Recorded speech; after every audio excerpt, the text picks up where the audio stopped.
Nə? Cincilim qutabı? Bəli, bəli. Çox doğru eşitdiniz.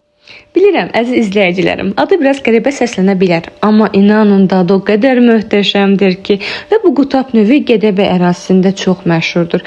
Əgər bir gün buralara qonaq gəlsəniz, mütləq dadını sınayın, çox bəyənəcəksiniz. Əziz xanımlar, indi isə keçək hazırlanma qaydasına.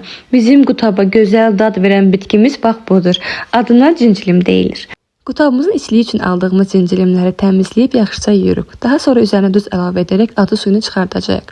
Bu proseduru etmək isə məcburi deyil.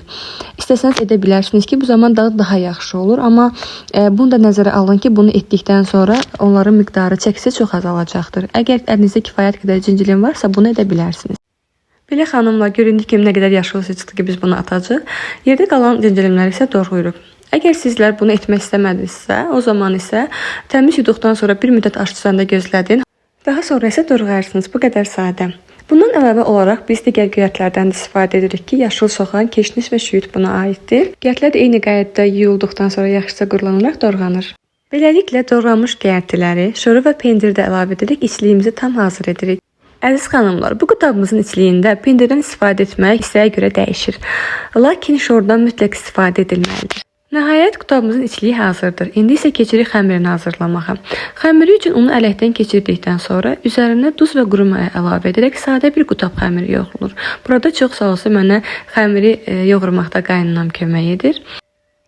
Xəmir yaxşıca yoğrulduqdan sonra tam özünə gəlir. Demək olar ki, baxın burada hazırdır. Daha sonra kiçik kündələrə ayırırıq və onları hamar şəklində formaya salırıq. Beləliklə başlaya bilərik. Mən istədim ki, xəmiri yayam, lakin deyəsən düşünürlər ki, belə bir şey çıxacaq ortalığa, ona görə istəmədilər və bu işi Günay öz öhdəsinə götürdüm. Gözəlcə xəmiri nazik, çox gözəl şəkildə yaydıqdan sonra içliyi özüm yerləşdirdim. İçliyi tam yerləşdirdikdən sonra xəmirimizi qatlayırıq və kənarlarından yavaşca bastırırıq. Artıq qutabımız bişməyə hazırdır. Gözəlcə bişiririk.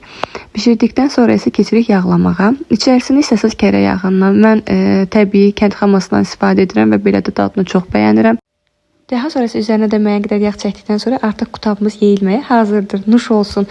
Mütləq amma mütləq yoxlayan xanımlar, o qədər gözəl dadı var ki, digər qutablardan dadı çox seçilir.